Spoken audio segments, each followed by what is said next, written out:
귀한 찬양 감사드립니다.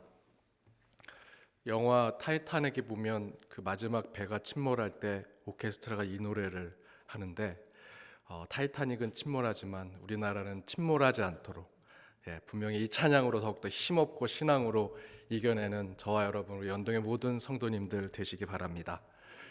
우리 Keep Calm and Carry On이라고 하는 이 표현이 있습니다. 1939년 독일 나치가 영국 대공습을 앞두고 그 정보를 알고 영국의 정부가 영국 시민들에게 공습이 와도 평정심을 지키고 하던 일을 유지하십시오라고 하는 메시지를 준 것입니다. 이것에 큰 힘을 얻고 영국이 그 전쟁에서 승리하게 되죠. 그런데 이번 호주 유력 일간지에 이 메시지를 이렇게 패러디했습니다. Keep calm and Korea on. 침착해라, 한국처럼 하면 된다. 지금 코로나 바이러스가 전 세계 곳곳에 확산되고 있습니다. 특히 유럽과 미주 사회는 한국보다 더욱더 심각한 지경에 빠질 정도로 아주 큰 확산이 이루어지고 있습니다. 이젠 다른 나라들이 우리나라보다 더 확진자들과 사망자들이 많아진 상태가 되었습니다. 그러면서 외국의 나라들이 외국인 입국 봉쇄 조치를 하지 아니하고 전국 이동 금지 명령을 내리지 않고 또 다수의 국민들을 테스트하면서 온 국민의 투명한 의사소통과 사회적 거리두기 등으로 전 국민적 동참을 통해 초기에 이 코로나 바이러스를 잘 극복한 한국을 높게 평가하는 동시에 그렇게 해야 각 나라들의 코로나를 극복할 수 있다라는 뜻에서 Keep Calm and Korea On 이라고 하는 표현을 이 신문에서 썼습니다.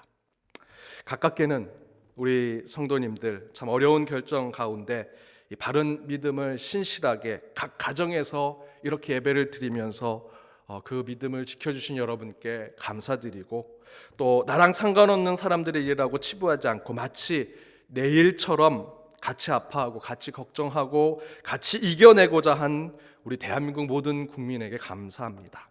물론 아직 끝나지 않았습니다. 지금까지 저희들 어려움을 겪고 있지만 지금까지 한 이대로 서로 더 신뢰하고 의지하면서 이 코로나 사태를 극복하는 저와 여러분 또 우리 연동교회가 되기를 바랍니다. 사순절 네 번째 주간입니다. 마태복음의 말씀 12번째 하늘나라의 비유 첫 번째 말씀을 나눠보고자 합니다. 말씀 전에 이런 질문을 한번 드리고 싶습니다. 천국에 가면 지금 옆에 있는 아내분과 남편분과 또다시 결혼을 하시겠습니까? 이 질문 하면서 이런 생각 하실 수 있습니다. 목사님, 주일 아침부터 부부싸움 만드십니까? 왜 그런 질문 하십니까? 실제로 제가 성경 공부에서 이 질문을 했더니 한 권사님께서 이렇게 답하셨습니다. 목사님, 천국에 가서도 결혼해야 됩니까? 아이고, 그럼 전 천국 안 가겠습니다. 물론 농담처럼 이야기하면서 함께 웃었던 적이 있었습니다. 어찌되었던 우리는 매 순간 하늘나라, 천국에 대해서 항상 궁금해하는 하늘의 시민권을 가지고 있는 하늘에 속한 자들입니다. 앞에서 이야기한 대로 천국에 가면 우리는 어떤 모습으로 천국에 있을까? 천국에 가도 결혼을 하게 될까? 천국에 가면 부자와 가난한 자가 여전히 나눠져 있을까? 궁금합니다. 천국은 어떤 곳일까? 항상 궁금하지요. 제가 신앙적으로 고민이 많을 때 고등학생이었습니다. 고등부였는데 어른들이 듣는 성경 공부, 제 고등부 담당하시는 목사님께서 장년부들을 위한 성경 공부를 개설하셨는데 저랑 제 친구가 그 성경 공부에 등록해서 성경 공부에 함께 했습니다. 끝날 때마다 정말 고등학교 때 아주 심각하게 생각하던 영적 방황 가운데 신앙적 고민들을 항상 내놓곤 했습니다. 매번 그렇게 목사님과 우리 성도님들께 그 질문을 던지니까 하루는 한 장로님이 저와 제 친구를 향해서 이렇게 얘기하십니다. 너희들처럼 그렇게 신앙생활 하다가는 천국에 가도 개털 모자 쓸 거야. 제가 그 이야기를 듣고 욱했습니다. 아니, 천국에 가서도 개털 모자 쓰고 누구는 황금 연료관 쓰고, 아니 천국에 가도 서로 계급이 나눠져 있는가? 부자와 가난한 자가 있는가? 야, 그거에 천국인가? 하는 생각에 제가 장로님께 막 따져 물었습니다. 천국이 그런 곳입니까? 성경에 그렇게 나옵니까? 그래서 그날 저희들이 성경 공부가 보통 10시에 끝나는데 그날은 성경 공부가 다 끝나고 그 천국에 대한 이야기로 정말 열띤 토론을 하면서 12시까지 밤 늦게까지 함께 성경에 대한 천국에 대한 이야기를 했던 적이 있습니다. 어떤 결론이 났을까요? 죽어봐야 한다. 아무도 모른다. 이런 결론이 났습니다. 아무튼 우리는 이 땅이 전부라고 생각하면서 살아가는 자들이 아닙니다. 우린 그리스도인, 하늘에 속한 자입니다. 하늘의 시민권을 가진 자들이죠. 이 땅의 부귀영화를 누려도 그리스도인이 되었다면 이 땅의 손에 쥔 물질과 세상의 어떤 것에 상관없이 항상 천국을 꿈꿉니다. 하늘나라, 주님 품에 어떤 삶을 살아갈까? 이 땅에서 중환병에 걸려도 큰 실패를 경험하고 가장 밑바닥의 삶을 살아도 그런 상황에 상관없이 우리는 하나님을 믿는 자들이 되면 저 천국을 꿈꾸게 됩니다. 그래서 이것처럼 우리 그리스도인들은 항상 천국에 대한 생각을 하며 살아가는 자들이라는 것입니다. 그런데 오늘 본문을 보니까 예수님께서도 바로 이 하늘나라, 천국에 대해서 얘기하십니다. 1절에 보니까 그때의 천국은 마치 등을 들고 신랑을 맞으러 나간 열 처녀와 같다 하니라. 이렇게 예수님께서 천국에 대해서 얘기하십니다. 그런데 오늘 본문뿐만 아니라 마태복음 25장에서는 천국에 대한 얘기가 3번 나옵니다. 그 이야기를 함께 3주 동안 나누면서 하늘나라의 비유에 대한 말씀 시리즈를 함께 하고자 합니다. 그런데 먼저 오늘 본문에서 예수님은 하늘나라 천국에 대해서 이야기하시는데 여러분 마태복음이 28장까지 있습니다. 그런데 그 28장의 25절 뒷부분에 가서 공생의 마지막 때에 가서 예수님께서 천국에 대한 하늘나라에 대한 얘기를 하시는 거죠. 왜 그렇게 하셨을까? 이렇게 이해하시면 됩니다. 제가 신방을 다녀보면 우리 어르신들 특별히 몸이 쇠약하고 이제 곧 주님 품에 가시기를 기다리시는 성도님들을 뵈면 하나같이 신방 가서 그분들이 얘기하시는 것은 천국에 대한, 죽음에 대한, 하늘나라에 대한 이야기를 하십니다. 제가 미국에서 사역할 때 1960년대 서울 공대에 교수로 계셨다가 학장까지 하시고 도미하셔서 미국에서 사시고 매우 지적이고 아카데믹하면서 신앙을 아주 학문적으로 아주 냉철하게 하셨던 한 집사님이 계셨습니다. 신앙에 대해서, 교회에 대해서 매우 비판적이고 냉정하고 냉소적인 입장을 가진 분이셨습니다. 그런데 그분이 중환병에 걸리셔서 전보다 많이 기력이 쇠해지고 이제 곧 천국에 가기를 앞에 두시게 되었습니다. 제가 그래서 신방을 갔는데 하루는 같이 온 권사님들과 아내 되신 권사님이 같이 계셨는데 다 방에서 나가라고 얘기하십니다. 그리고 목사님만 남았으면 좋겠다. 그래서 제가 남게 됐습니다. 그 방에서 집사님과 혼자 이렇게 단둘이 남게 되었는데 그런 경우가 거의 없어서 저도 좀 당황스러웠습니다. 도대체 왜 남으라고 하셨을까? 무슨 말씀을 하실까? 이렇게 냉철하고 이성적이시고 지적인 분이시니까 혹시 마지막에 그래도 세례를 받으시고 믿음을 가지셨는데 그거 부정하시는 게 아닐까 걱정스러웠습니다. 그런데 그렇게 냉철하고 이성적이셨던 그 집사님이 이제 단둘이 있는 그 방에서 제게 이 질문을 하셨습니다. 목사님, 천국이 있습니까? 그래서 제가 이렇게 대답했습니다. 예, 그럼요. 저는 천국이 있다고 믿습니다. 라고 대답했습니다. 저는 지금도 그 대답이 너무나 후회스럽습니다. 그때 자신 있게 예, 그럼요. 집사님, 천국이 있습니다. 천국을 믿으셔야 합니다. 라고 답변을 드릴 걸 제가 제 주관적이고 개인적인 믿음처럼 얘기한 것이 지금까지 후회가 됩니다. 혹시 집사님 천국 있습니다, 집사님 믿으셔야 됩니다 라고 얘기하면 그 집사님이 무식한 목사라고 얘기할까 봐 그게 걱정이 돼서 주관적이고 개인적인 믿음처럼 그렇게 얘기했습니다. 어찌되었던 그렇게 제가 대답했더니 그 집사님께서 이렇게 대답하셨습니다. 목사님, 제가 꿈에서 천국을 계속 보고 있습니다. 며칠째 계속 똑같은 꿈을 꾸는데 그 천국이라는 그 자리를 계속해서 보게 해주고 계십니다. 그런데 제 아내한테 제가 천국을 꿈속에서 천국을 본다는 얘기를 하면 80평생 아주 냉정하고 이성적이고 합리적으로 신앙생활을 했는데 지금 다 죽을 때가 돼서 천국이 보인다고 얘기하면 분명히 제 아내가 저보고 노망 들었다고, 치매 걸렸다고 얘기할까 봐 목사님한테만 얘기합니다 라고 얘기해 주셨습니다. 그리고 그 집사님은 3일 후에 돌아가셨습니다. 평생 예수, 믿음, 교회를 아주 냉소적이고 비판적이고 이성적으로 차갑게 신앙생활을 이어가던 분도 죽음을 앞에 두니 하나님께서 그에게 천국을 보여주시고 그분 또한 천국을 꿈꾸는 것을 보게 되었습니다. 이것처럼 예수님도 공생의 마지막에 십자가의 죽음을 바라보시면서 마태복음의 마지막 부분에서 천국을 우리에게 알려주고 계시는 겁니다. 그런 것과 같이 예수님도 그 죽음을 바라보면서 오늘 이 말씀에 천국을 우리에게 알려주십니다. 환경운동가들이 지구의 시간을 얘기하는데 지금 지구의 시간이 저녁 9시 30분, 10시, 11시 거의 이제 자정 끝에 가 있다라고 얘기합니다. 지금 우리가 경험하는 것도 이 코로나19 사태 그 이외에 많은 자연재해와 우리가 경험하는 것들도 다 종합해보면 이제 하나님의 때가 가까이 오는 것이 아닌가 생각이 듭니다. 그래서 더욱 우리는 마지막 때가 되면 천국을 생각하게 되죠. 바로 그와 같이 예수님도 이 십자가의 죽음을 바라보면서 천국을 얘기하시는 것이 마태복음 25장에 나오는 것입니다. 바로 그 첫 번째 하늘나라 천국의 이야기는 신랑을 기다리는 열처녀에 대한 이야기입니다. 정확하게는 천국은 마치 신랑을 기다리는 열처녀의 사건과 같다, 이야기와 같다라고 할 수 있습니다. 그렇다면 이 말씀에 무슨 이야기가 나와 있느냐?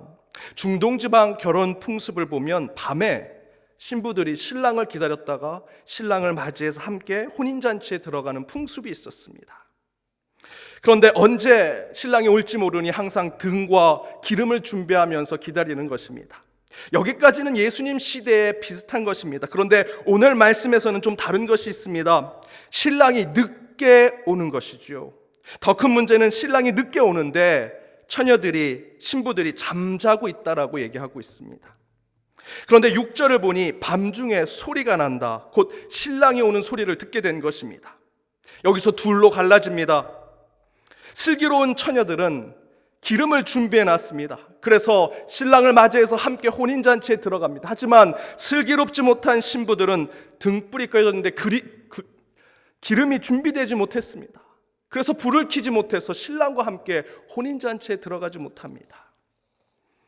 그래서 8절에 기름을 준비하지 못한 처녀들이 미리 기름을 준비한 신부들에게 기름을 나눠달라고 합니다. 그러자 슬기로운 신부들이 이렇게 말하죠. 9절에 보면 우리와 너희가 쓰기에 다 부족할까 하노니 차라리 파는 자들에게 가서 너희 쓸 것을 사라. 그래서 기름을 사러 갔다가 다시 돌아오니 이미 천국 문이 닫혔습니다. 그 후에 남은 신부들이 이렇게 말합니다. 11절에 주여, 주여 우리도 그곳에 들어가게 해주십시오. 그러자 주인이 대답합니다. 12절에 내가 너희를 알지 못한다. 바로 여기까지가 예수님께서 천국에 대한 이야기를 하시는 것의 하늘나라 이야기의 첫 번째 얘기입니다. 그렇다면 이 열처녀 비유, 이 열처녀의 이야기 속에서 주님께서 우리에게 깨닫게 하시고자 하는 그 하늘나라의 메시지와 그 비밀은 무엇일까? 저는 세 가지를 여러분과 함께 나눠보고자 합니다. 그 첫 번째는 밤중이라도 준비하는 자가 되어야 한다. 밤중이라도 준비하는 자가 되어야 한다는 것입니다. 6절을 함께 읽어보도록 하겠습니다. 6절입니다. 밤중에 소리가 나되 보라 신랑이로다 맞으러 나오라 하매.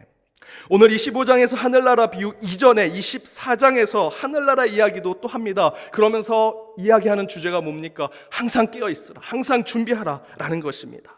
오늘 본문도 마지막 13절에 깨어있으라, 그날과 그때는 알지 못한다라고 충고해주고 계십니다. 그러나 오늘 25장에서의 하늘나라 비유에서 한 가지 더 중요한 지혜를 우리에게 주고 계십니다. 6절 앞부분에 보면 이렇게 표현되어 있습니다. 밤중에. 천국이 임하는 것에 준비하고 깨어있는 것은 당연한 것이지요. 그러나 오늘 열처녀 비유에서 하늘나라에 대한 메시지는 한 가지 더해서 우리에게 지혜를 주고 계십니다. 깨어있고 준비하되 밤중에라도 그렇게 해야 한다. 밤중, 어둠에 있는 시간, 어둠의 시간 무엇을 뜻합니까? 영적으로 내가 암흑의 시간에 있는 것입니다. 영적으로 침묵의 시간에 있는 것입니다. 영적으로 꽉 막힌 시간에 있는 것입니다. 지난 3월 14일 토요 새벽 기도의 설교, 아직 어두울지라도 라는 설교의 제목 혹시 기억하십니까? 요한복음 20장 1절에서 10절 말씀을 가지고 설교를 했습니다. 예수님께서 부활하시는 날 그것을 확인했던 사람들, 베드로, 예수님이 사랑하는 제자, 그리고 막달라 마리아 이야기가 나옵니다. 그런데 그 말씀의 1절의 본문이 굉장히 중요합니다. 1절을 함께 읽어보겠습니다. 안식 후 첫날 일찍이 아직 어두울 때에 막달라 마리아가 무덤에 와서 돌이 무덤에서 옮겨진 것을 보고, 안식 후 첫날 일찍이 아직 어두울 때라고 기록하고 있습니다. 물론 물리적인 시간 가운데 새벽 그 어두운 때를 이야기하고 있는 것이지요. 그러나 요한복음의 말씀을 잘 읽어보시면 요한복음의 특징 가운데 하나가 바로 이야기가 전환될 때, 어떤 시간적 표현이 나올 때 그것은 단순히 물리적 시간을 이야기하는 것이 아닙니다. 영적인 상태를 이야기합니다. 요한복음을 잘 읽어보시면 이튿날이라는 표현이 자주 나옵니다. 이튿날. 단락에 바뀔 때마다 이튿날을 얘기합니다. 정말 이 일이 지난 것이 아닙니다. 영적인 상태와 상황이 변한 것을 얘기합니다. 또한 오늘처럼 갈릴리 바다에서 제자들이 배를 타고 가다가 풍랑을 맞을 때 이렇게 표현됩니다. 어두웠다라고 표현합니다.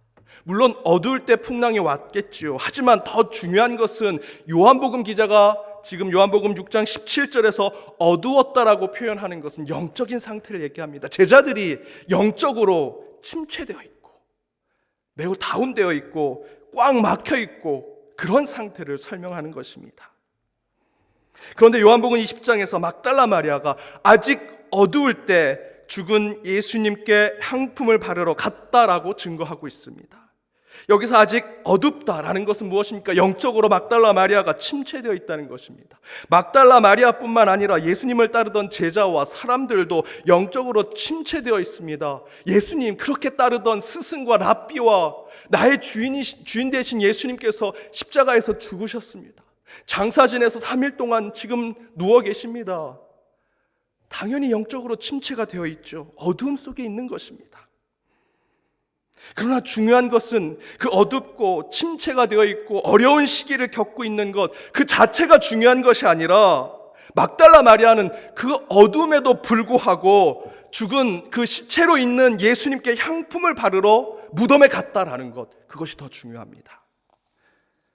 이처럼 우리가 가져야 할 종말의 시대의 바른 신앙은 하나님, 세상이 어둡고 탁합니다, 도와주십시오 라고 기도만 하는 것이 아니라 어둡고 탁할지라도 주님의 뜻을 이뤄내고자 작은 실천과 행동이 우리 교회와 우리의 신앙인들 가운데 있어야 한다는 것입니다. 막달라 마리아도 사랑하는 예수님의 죽음으로 슬프고 괴롭고 영적인 침체를 겪고 있죠. 그러나 그녀는 어두울지라도 시체로 누워있는 예수님께 향품을 바르러 어둠 속을 헤치고 무덤으로 갔다는 것입니다. 그래서 요한복음은 누가 최초에 부활하신 예수님을 세상에 증거했다고 기록하고 있습니까? 요한복음 20장 18절입니다. 함께 읽겠습니다. 막달라 마리아가 가서 제자들에게 내가 주를 보았다 하고 또 주께서 자기에게 이렇게 말씀하셨다 이르니라. 막달라 마리아입니다. 예수님이 사랑하는 제자, 예수의 수제자였던 베드로, 모두가 부활하신 예수님을 보지 못했습니다. 막달라 마리아가 어두움 속에 있는, 영적으로 침체되어 있지만 그럼에도 불구하고 내가 해야 할 일을 했던 막달라 마리아가 부활하신 예수님을 보고 가장 먼저 부활하신 예수의 복음을 전하게 되었습니다. 밤중에 의연하게 신앙을 지킬 때 우리는 주님을 만날 수 있습니다. 오늘 본문도 마찬가지입니다. 진정으로 천국의 임자리를 기다리는 자는 밤중에라도 준비하고 깨어있는 자들이 되어야 한다는 것입니다. 보네포의 옥중서신을 보면 감옥에서 부모님께 썼던 편지의 내용 중에 이런 글이 있습니다. 제게 고독, 이 어두움의 시기는 다른 사람들에게서처럼 그리 이상한 것이 아닙니다. 그것은 확실히 영혼에게 좋은 하나님의 한 증막입니다. 한증막에 있으면 답답하죠. 어둠의 시기처럼 느껴집니다. 하지만 그것은 우리 믿는 자들에겐 굉장히 중요한 시기입니다. 폴 틸리 신학자도 이렇게 얘기했습니다. 인간은 어둠의 시기를 통해 진짜 종교인이 된다. 사랑하는 여러분, 특별히 코로나19 사태로 밤중과 같은 어둠의 시간을 보내는 우리 현동의 식구 여러분, 그러나 우리는 막달라 마리아처럼 어둠 속에서 향품을 준비하는 자들이 되어야 합니다. 슬기로운 신부들처럼 밤중에라도 기름을 예비하고 준비하는 자들이 되어야 천국에 한 걸음 더 들어갈 수 있습니다. 힘들고 어렵죠. 침체되어 있습니다. 재정적으로 경제적으로 너무나 지쳐 있습니다. 그럼에도 불구하고 우리가 해야 할 일을 해야 합니다. 특별히 우리가 신앙인으로서 해야 할 일을 할 때 하나님께서 우리에게 천국을 허락하실 것입니다. 두 번째는 충분한 기름을 가지고 있어야 한다라는 것입니다. 기름을 가지고 있어야 한다. 8절을 함께 읽어보겠습니다. 미련한 자들이 슬기 있는 자들에게 이르되 우리 등불이 꺼져가니 너희 기름을 좀 나눠달라 하거늘. 슬기롭지 못한 신부들은 기름이 부족해서 신랑을 맞이하지 못했습니다. 그래서 8절에서는 기름을 준비한 신부들에게 나눠달라고 요청합니다. 하지만 거절을 당하지요. 그렇다면 여기서 기름이 무엇이겠습니까? 신앙적인 또는 성경적인 의미에서 기름은 무엇일까? 마태복음 전체를 보면 마태복음은 유대인들에게 복음을 전했던 책이라 이 율법에 대한 이야기들이 많이 나옵니다. 그래서 마태복음 5장에 보면 산상수훈이 나오지요. 이렇게 해라 명령하는 율법적인. 따라서 그런 마태복음 전체적인 맥락으로 본다면 이 기름은 이 마태복음에서 얘기하는 신앙적인 선행, 착한 일을 하는 것이라고 할 수 있습니다. 그러나 로마 카톨릭으로부터 종교개혁을 일으켰던 루터는 이 기름을 믿음이라고 얘기합니다. 또한 경건주의자들은 이 기름을 영적 경건함, 누군가는 사랑 또는 누군가는 지혜라고도 얘기합니다. 그렇다면 답은 무엇이겠습니까? 답은 그런 모든 그것을 다 종합하는 그리스도인의 의무적인 삶이 바로 기름입니다. 곧 마태복음 전체 주제의 맥락에서 보는 신앙 가운데 선행을 하는 삶, 그거와 더불어서 루터가 얘기하는 단단한 믿음, 경건주의자들이 얘기하는 영적인 경건함, 그리고 많은 이들이 얘기하는 사랑과 우리 신앙 안에 지혜를 갖는 것, 그 모든 것을 다 지키려고 하는 것이 바로 오늘 본문에 나오는 기름이다라는 것입니다. 간단히 얘기하면 팔방미인의 신앙인이 되어야 합니다. 구제도 봉사도 말씀도 기도도 찬양도 전도도 다 잘하고자 하는 것이 기름이 되어야 합니다. 이것처럼 그리스도인의 온전한 삶에 필요한 모든 것을 준비하는 것이 바로 하늘나라로 가는 길을 준비하는 신앙의 기름이 될 수 있다는 것이지요. 그래서 오늘 본문 9절에 보면 슬기롭지 못한 신부들이 기름을 준비한 신부들에게 기름 좀 달라고 하니 매몰차게 거절을 당합니다. 사람들은 이 구절을 읽고 이렇게 얘기합니다. 아니, 기독교가 베풀고 나누고 사랑을 하는 종교인데 이렇게 매몰차게 할 수 기름 조금 나눠주면 됐지라고 생각하는데 왜 성경은 이렇게 기록했을까? 왜 이렇게 단호하게 거절을 표현했을까? 그 이유는 바로 이 기름은 우리 그리스도인의 종합적인 삶이라고 한다면 그 삶을 떼어줄 수 없기 때문입니다. 이 거절의 모습은 냉정하고 매몰차고 단호합니다. 사랑이 없는 것 같은 모습이지만 그런 모습을 비유하는 것이 아닙니다. 기름을 나눌 수 없다라는 아주 강력한 표현입니다. 왜냐하면 기름은 그리스도인의 삶이기 때문이죠. 쉽게 말씀드리겠습니다. 여러분, 제가 가끔 신방에 가면 믿음이 좋은 우리 장로님 또는 권사님, 집사님 가정이 있습니다. 그 부부는 너무나 신앙이 좋습니다. 그런데 항상 기도 제목 가운데 자녀의 기도 제목, 특별히 자녀의 신앙에 대한 기도 제목을 내놓는 분들이 계십니다. 그 분은 굉장히 신앙이 좋은데 자녀들은 신앙이 좋지 못합니다. 믿음 생활을 잘하지 못합니다. 아무리 그 부모가 자신의 살을 떼어줘도 그들은 구원받지 못합니다. 자신이 결단하고 고백하지 않는다면 신앙이 자랄 수 없습니다. 믿음이 커질 수 없습니다. 바로 그것을 얘기하는 겁니다. 저는 우리 교회 초대 목사님이신 제임스 게일 목사님을 굉장히 존경합니다. 성도님들을 너무나 사랑하셨던, 그래서 착한 목자라는 별명을 갖고 계셨습니다. 또한 나치에 나서서 행동하는 그리스도인이셨던 보네퍼 목사님도 존경합니다.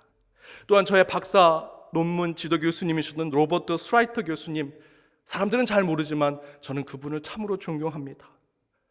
먼 나라에서 전혀 다른 문화를 가지고 있는데 늘 제 얘기를 들어주시고 인격적으로 대해주신 그 교수님의 그 성품이 너무나 존경스럽습니다.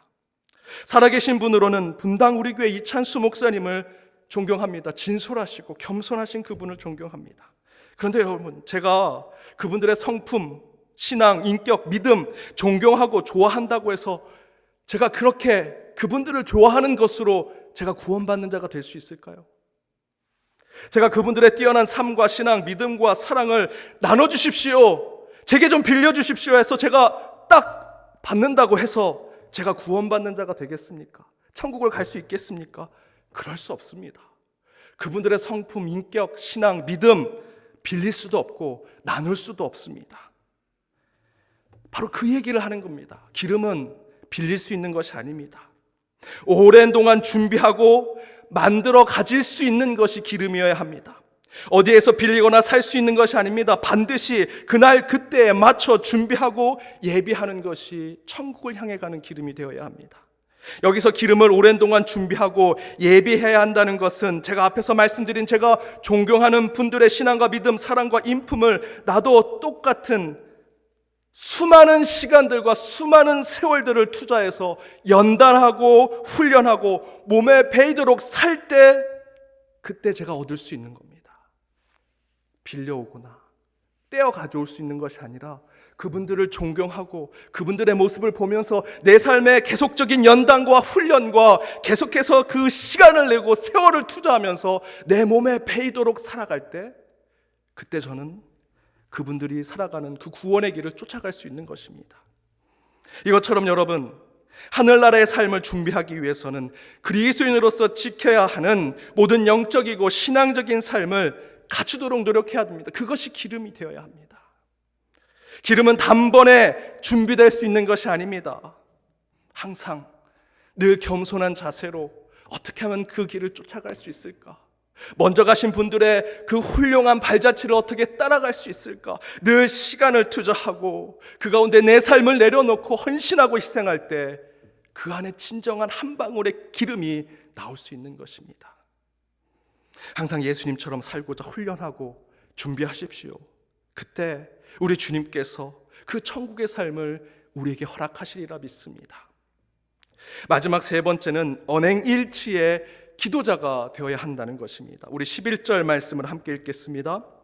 그 후에 남은 처녀들이 와서 이르되 주여 주여 우리에게 열어주소서. 11절에서 혼인잔치에 들어가지 못한 신부들이 이렇게 외칩니다. 주여 주여 열어주소서, 문을 열어주소서. 그러나 주인은 열어주지 않습니다. 왜 그럴까요? 그들의 외침, 그들의 기도가 거짓이기 때문입니다. 왜 거짓입니까? 그들의 입술, 그들이 고백한 것이 그들의 삶과 일치하지 않기 때문입니다. 말로만 잔치를 준비했을 뿐입니다. 그러나 그 잔치에 들어가기 위해서 기름도 준비하지 않았습니다. 깨어있지도 못했습니다. 잠자고 있었습니다. 그러니 그 앞에서 문을 열어주십시오라고 하는 그 기도가, 그 외침은 모두 가식인 거죠. 아무것도 준비하지 않고 그저 문만 열어달라고 하는 것입니다. 주여 주여 열어주소서 하는 요청은 언행일치가 되지 않은 기도였을 뿐입니다. 그러면 천국의 문은 열리지 않습니다. 한 어머니가 아들을 간디에게로 데려와서 선생님, 제발 제 아들이 매번 이 설탕을 퍼먹는 이 습관을 고치도록 한마디만 해주십시오. 얘야 설탕 먹지 마라, 한마디만 해주십시오. 그런데 이 간디가 그 소년을 한참을 쳐다보더니 어머니한테 이렇게 얘기합니다. 보름 후에 오십시오. 저는 저 먼 곳에서 왔습니다. 제발 한마디만 해주십시오. 우리 아들이 선생님을 너무 좋아합니다. 한마디만 해주시면 그 습관을 고칠 것 같습니다. 그럼에도 불구하고 이 간디가 보름 후에 오십시오. 그래서 어쩔 수 없이 보름 후에 다시 왔습니다. 오자마자 그 간디가 그 아이를 붙잡아 놓고 바로 이렇게 얘기합니다. 얘야 설탕 먹지 마라. 그랬더니 그 아이가 그렇게 하겠다고 고개를 끄덕거립니다. 어머니는 감사의 인사를 하고 떠나려고 하는데 너무 궁금해졌습니다. 아니 15일 전에 얘기하지, 그 한마디 왜 이제 와서 얘기하라고 했던가? 왜 지금에 와서 15일 기다리라고 하셨습니까? 라고 물었더니 간디가 이렇게 얘기합니다. 저도 2주 전까지는 항상 이 아이처럼 설탕을 퍼먹었습니다. 무슨 뜻입니까? 간디는 자신이 지키지 못하는 것을 얘기할 수 없었습니다. 그래서 15일 동안 자신이 그것을 고치고 나서 그 아이에게 이야기해 준 것입니다. 여러분, 우리 그리스도인들이 가장 많이 실수하고 잘못을 범하는 것이 무엇입니까? 말로만 사랑하고 말로만 의롭다 하고 말로만 용서와 화해를 얘기하지요. 가장 사랑 못하는 것이 교회라고 합니다. 가장 정의롭지 못한 자들이 그리스도인이라고 얘기합니다. 가장 화해와 용서를 못하는 것이 기독교라고 얘기합니다. 말로만. 천국은요, 기름도 준비하지 않으면서 그저 눈물로 주여 주여 문을 열어 주옵소서 하는 거짓 기도에 열리는 곳이 아닙니다. 언행일치가 되지 않은 기도하는 자들에게 천국의 문은 열리지 않을 것입니다. 그만큼 천국은 가기 쉬운 곳이 아닙니다. 사랑하는 여러분, 우리는 그럼에도 불구하고 천국을 사모하는 자들입니다. 먼저 인생의 밤중이라도 신앙을 지키고 믿음의 삶을 살아내는 자들이 되셔야 합니다. 지금처럼 이 코로나 사태로 더욱 위중한 때에 슬기로운 신부처럼 막달라 마리아처럼 기름과 향품을 준비해 의연하게 믿음의 삶을 살아가는, 그래서 그 길 가운데 천국으로 나아가는 저와 여러분이 되기를 바랍니다. 또한 신앙의 삶에 기름을 준비하십시오. 믿음의 삶도, 실천의 삶도, 구제와 봉사, 사랑과 용서의 삶도, 성경에 기록된 모든 그리스도인들이 지켜야 하는 삶을 다 지켜내고자 훈련하고 연단하고 그것이 몸에 배도록 그리스도인의 삶을 사십시오. 그래야 천국에서 떳떳하지 않겠습니까? 마지막, 언행일치의 기도자가 되십시오. 내가 하지 못하는 것 떠들지 마십시오. 남 정죄하는데 입을 벌리지 마십시오. 내 입으로 내놓은 것에 반드시 실천하고자 하는 신앙인의 모습이 있어야 합니다. 늘 겸손히 말하는 것에 대해서도 천국을 생각하시면서 여러분 기도하시고 실천하십시오. 바로 그때 우리는 하늘나라의 기쁨을 이 땅 이곳에서 누리고 즐기는 하늘에 속한 자들이 되리라 믿습니다. 그런 천국을 꿈꾸시는 이번 사순절 한 주가 되시길 주님의 이름으로 축복합니다. 함께 기도하시겠습니다. 구원의 하나님, 코로나 사태로 각자의 자리에서 예배를 드리오나 누구보다도 예배를 온전하고 바로 드리는 연동의 예배자들이 되게 하여 주옵소서. 그 가운데 말씀으로 결단하오니 주님, 하늘나라를 향해 나아가는 저희들이 더욱 인생의 어두움 속에서도 의연히 걸어가는 신앙의 길을 걷게 하시고 영적인 기름을 준비하여 더욱 그리스도의 의무를 바로 감당하는 자들이 되게 하여 주옵소서. 또한 언행일치의 기도자가 되어 거창한 외침의 기도가 아니라 일상의 삶 속에서 가장 작은 것에서부터 기도의 실천이 이루어지는 연동의 모든 권속들이 되게 하여 주옵소서. 어려운 시기에 더욱 기도와 말씀으로 함께하는 연동의 가족이 되기를 원하오니 다시 만날 때까지 인내하고 오래 참아내어 더욱 감격의 예배를 드리도록 준비하는 자들이 되게 하여 주옵소서. 이 모든 간구 예수님의 이름으로 기도드립니다. 아멘.